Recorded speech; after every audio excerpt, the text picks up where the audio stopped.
네, 할렐루야 청년부 형제 자매 여러분 잘 지내고 계신가요? 네, 저는 심영보 전도사입니다. 우리가 그동안 마가복음을 함께 묵상해 왔죠. 그러면서 많은 은혜를 누리셨을 텐데요. 오늘은 마가복음 묵상을 마무리하면서 이 마가복음이 간단히 어떤 책인가 함께 점검해보고 또 나눠봤으면 좋겠습니다. 첫 번째 우리 마가복음을 함께 묵상했죠. 마가복음은 어떤 책인가 제가 가리고 있어서 조금 피하면 마가복음은 먼저 마가가 쓴 책입니다. 마가복음의 이름에서 알 수 있듯이 이제 마가라고 하는 것을 우리가 알 수 있죠. 그런데 사실 이 마가복음에서는 이 마가가 이 책을 썼다라고 하는 것은 드러나 있지 않습니다. 그렇지만 우리가 사도행전 그리고 4개의 서신서가 있는데요. 골로새서, 빌레몬서, 디모데후서, 베드로 후서를 통해서 이 마가복음을 쓴 저자가 이 요한 마가임을 우리가 알 수 있습니다. 두 번째, 그럼 이 마가복음이 어디서 쓰여졌을까? 사실 이 책이 어디서 쓰여졌는지 완벽한 일치는 이루어지지 않았습니다. 학자들 사이에서나 초기 전승에서 이 마가복음이 어디서 쓰여졌을 것이다 확실히 나와 있지는 않지만 그래도 합의를 본 것은 이 마가복음이 로마에서 쓰여졌을 것이다 라고 이야기를 합니다. 로마라고 하니까 굉장히 늦게 이 마가복음이 쓰여졌을 것 같지만 이 마가복음은 4개의 복음서 중에 가장 먼저 쓰였습니다. 그래서 AD 50년에서 60년 사이에 이 마가복음이 쓰여졌고요. 그러니까 4개의 복음서 중에서 가장 생생하게 이 마가복음이 예수님의 이야기를 담고 있다는 것을 알 수 있죠. 그러면 이 마가복음은 누구를 향해 쓰인 책일까요? 우리가 바울 서신을 보면 바울은 분명하게 자기가 쓰고 있는 편지를 누구에게 썼는지 이야기하고 있습니다. 그러나 이 마가복음에서 마가는 자기가 이 책을 누구에게 쓰고 있는지 명확히 드러내고 있지는 않죠. 물론 그렇다고 하지만 그렇다고 해서 우리가 이 마가복음이 누구에게 쓰여졌는지 알 수 없는 것은 아닙니다. 이 자료에 따르면 이 마가가 로마에서 사는 사람들은 로마 사람들, 즉 1차적으로는 이방인 그리스도인들을 대상으로 이 책이 쓰여졌다고 우리는 마가복음을 읽으면서 추측할 수 있게 됩니다. 왜냐하면 그 마가가 사용하는 단어나 표현 방식이 이 라틴어에서 왔거나 라틴어를 암시하기 때문에 그렇고요. 여러분 마가복음을 묵상하면서 잘 보셨겠지만 마가복음을 보면 식사 전에 손을 씻는 유대인의 그 습관 관습을 아주 세세하게 설명하기도 하고 또 모세 율법의 제의적 요소와의 단절을 이야기하기도 합니다. 그러니까 유대 그리스도인이라면 굳이 안 해도 될 설명이었지만 이방인 그리스도인들을 향해 썼기 때문에 그 유대 관습도 설명해야 했고 또 모세 율법과의 제의도 단절시켜야 했다고 하는 것이죠. 그렇기 때문에 우리는 이런 표현들을 통해서 이 마가복음이 이방인들에게 쓰여졌다라고 하는 것을 알 수 있게 됩니다. 그렇다면 왜 이 편지를 쓰게 되었을까요? 첫 번째로는 예수님을 알리기 위함이었습니다. 이 마가복음을 묵상해 왔으면 알겠지만 마가복음 전반부는 굉장히 빠르게 예수님의 공생애를 이야기하다가 후반부에는 또 굉장히 천천히 예수님의 마지막 일주일을 그려내고 있습니다. 그러니까 1장부터 8장 중반까지는 예수님이 공생애를 사시면서 가르치시고 또 고치시고 또 하나님의 능력을 보이셨던 일들, 하나님 나라를 선포했던 일들을 보이셨다가 8장 후반절부터 16장까지는 예수님이 십자가를 지시러 가는 그 길을 일주일간의 삶을 아주 천천히 이야기하면서 예수님에 대해서 이야기하고 있는 것이고요. 두 번째는 왜 이 책이 쓰여졌는가? 그것은 제자도를 알리기 위함이었습니다. 이 마가는 예수님의 그 예고된 순환을 제자도와 연결시킵니다. 그리스도인들은 예수님을 따르는 사람들이죠. 그리고 그리스도인은 제자가 되어야 합니다.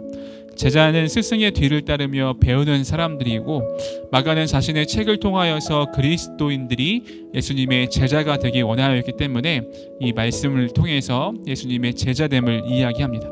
세 번째는 역사적 기록입니다. 이 예수님의 이야기는 사실 사람과 사람을 통해 구전으로 흘러내려왔습니다. 기록해야 될 필요가 없었죠. 왜냐하면 예수님을 직접 만났던 사람들이 있었기 때문에 그렇습니다. 그러나 점점 예수님을 만났던 사람들이 죽음을 맞이하고 또 또 이 예수님의 사건들을 글로 남겨야 할 필요를 느꼈기 때문에 마가는 글로 기록해서 예수님에 대한 이야기를 역사적 기록으로 남기고 있는 것입니다. 네 번째는 복음 전도입니다. 마가는 이 글을 읽는 독자들로 하여금, 그리스도인들로 하여금 복음을 전하게 하기 위해 복음이 무엇인지 가르쳐주고 설명하고 있습니다. 그래서 마가복음 1장 1절에서 보더라도 이 복음이 무엇인가, 복음에 대해서 이야기하면서 이 책을 시작하는 것을 볼 수가 있죠. 복음을 알아야 복음을 전할 수 있기 때문에 복음 전도를 위해서 마가가 이 책을 썼음을 알 수 있습니다. 그렇다면 우리가 지금까지 묵상해오고 읽어오던 이 마가복음이 우리에게 어떻게 기여할 것인가, 우리 믿음에 어떻게 기여할까 살펴보려고 하는데요. 첫 번째는 이 최초의 복음서라고 하는 것입니다. 조금 전에도 이야기했지만 이 마가복음은 4개의 복음서 중에 가장 먼저 쓰여졌습니다. 진정한 인간인 예수 그리스도를 하나님의 아들로 묘사하고 또 예수님의 생애와 사역이라는 주제를 엮기 위해서 이 복음서가 쓰여졌죠. 그리고 그 구원이 그리스도의 죽음과 부활에 달려 있음을 이 그리스도인들로 하여금 상기시키기 위해 이 책이 쓰여졌습니다. 그것이 지금 우리에게까지 전달된 것이죠. 그래서 이것이 최초의 복음서라고 하는 것이 예수님이 행하셨던 일들과 죽음과 부활이 그냥 사실이 아니다. 환상 속에서 일어난 일이다, 상상 속에서 일어난 일이다 라고 하는 것이 아니라 역사적인 사실인 것을 드러내기 위해 이 최초의 복음서로 쓰여졌다라고 하는 것입니다. 두 번째는 구조입니다. 이 마가복음의 배열은 초대교회 설교의 배열과 비슷하다고 합니다. 특별히 이 사도행전 10장에 나오는 베드로의 설교와 굉장히 구조가 유사하다고 하는데요.